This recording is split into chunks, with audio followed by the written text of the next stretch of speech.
Welcome. Scott here.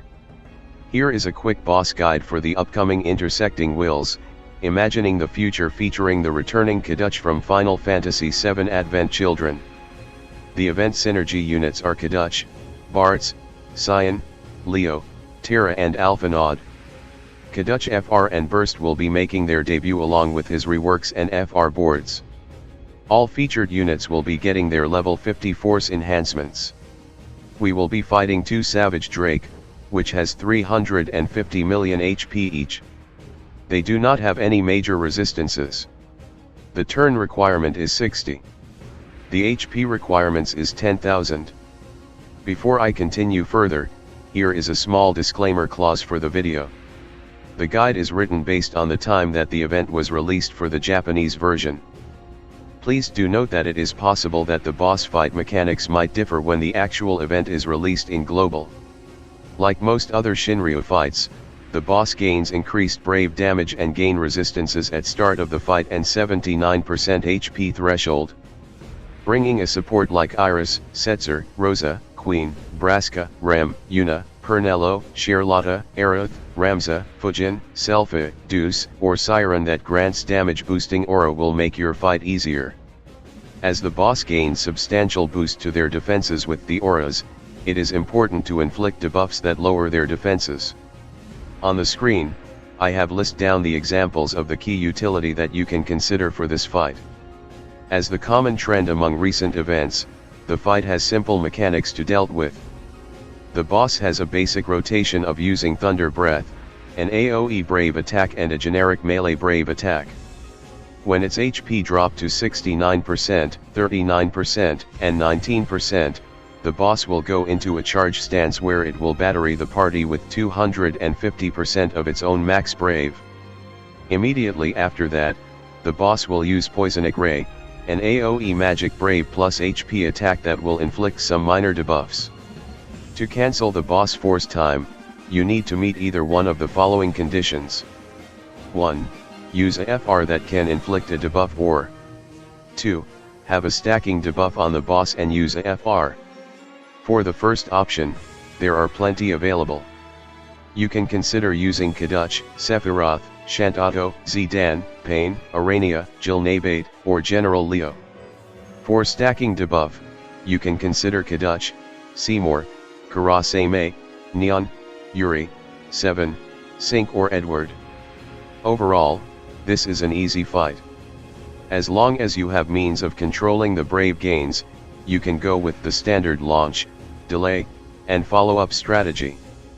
The boss does have a big HP pool, however with FR retain mechanics, clearing this fight shouldn't be too difficult to manage.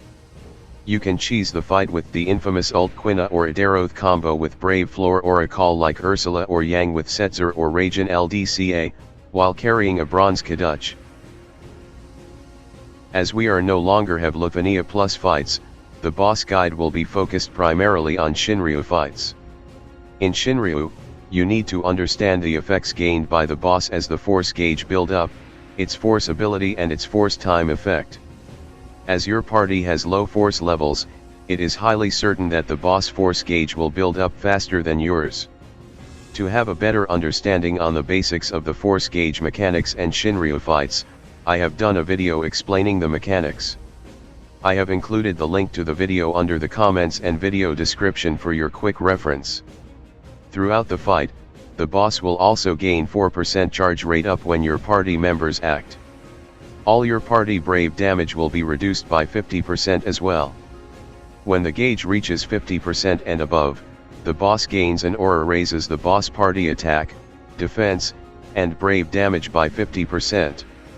When the gauge reaches 70% and above, the boss gains an aura raises the boss party attack, defense, and brave damage by 70%.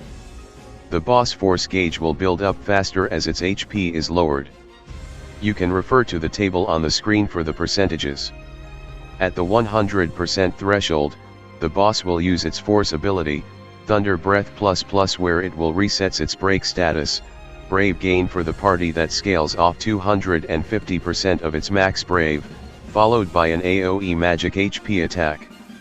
Upon using the force ability, the boss will enter into its force time where the gauge will start to emit a red hue with a counter of 10 on its gauge.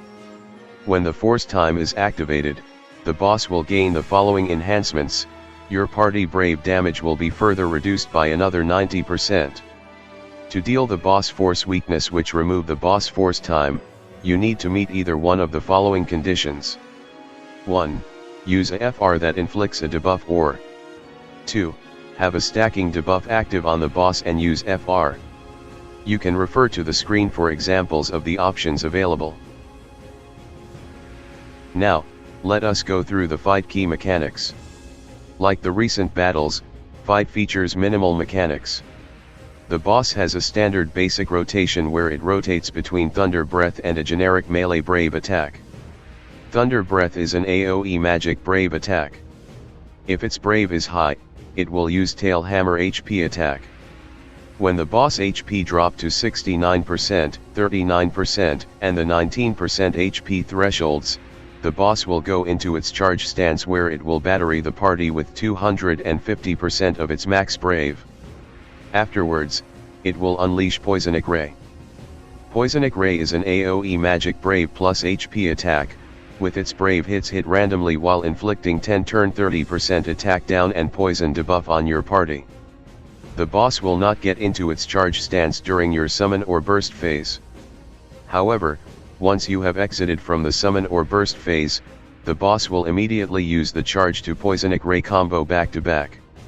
Other than controlling its brave gain and negating the HP attacks, it is important not to get broken by the threshold attacks.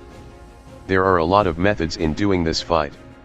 To do the usual hit and counter setup, you need to race your force time before the boss activate their force time. This can be done with a force charger, using the summon or burst phase to build up the gauge.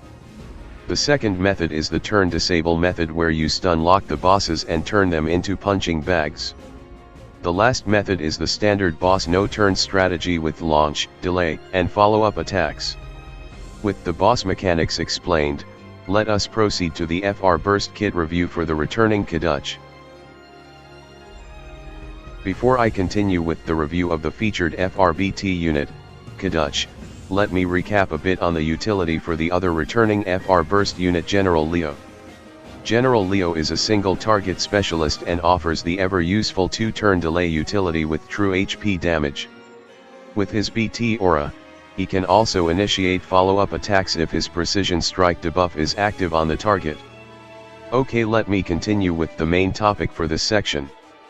Kadaj has returned with a great rework.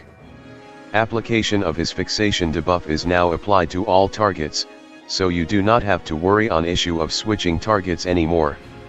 As a standard, he has gained more HP dumps with his rework. With his BT aura, his potent Geophagy follow-up attack will also trigger off-turn for his allies, and on his turns, it will trigger twice. Thus, he becomes a very valuable follow-up attack for the Red Crystal group.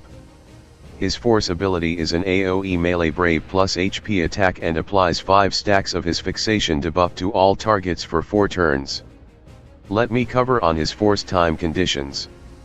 Using a melee ability will allows you to get 40% HP damage bonus per turn. Just form a party of melee attackers with Kadaj. Attacking an enemy afflicted with a level-based debuff will get 40% HP damage bonus. Kadaj can reliably reapply the debuffs and gold-framed it with his EX ability. Gold-framed debuffs are valuable as they cannot be cleansed. If you do not let the debuff lapse, it means the debuff will last there forever. Generally, it is a strong FR have easy to meet conditions. A gold-framed fixation debuff also provides some decent utility to aid your party in battle. Let me cover a bit on his BT aura. The BT aura lasts for 6 turns. Like most BT auras, it will grant some standard party auras. It will raise the party max brave cap plus 30%, brave damage up plus 50%, brave damage cap plus 50% and HP damage up by 20%. While the BT aura is acted by, Kadaj's Geophagy, which has a potent 6 HP dumps, will be triggered at the end of ally's turn and twice when Kadaj acts. If it is a launch initiated, the second Geophagy will be triggered after the launch. Also, duration of all debuffs inflicted by Kadaj does not go down. If you are lacking a good follow-up attacker, Kadaj is a very valuable option and he hits a lot harder than the original. He is the first party follow-up attacker for the Red Crystal group as well. With this, I have come to the end of my boss guide presentation. Hopefully you find it useful. If you like the video, please give a like. Please subscribe to my channel for future gaming content. Good luck for the fight in the coming days. Bye.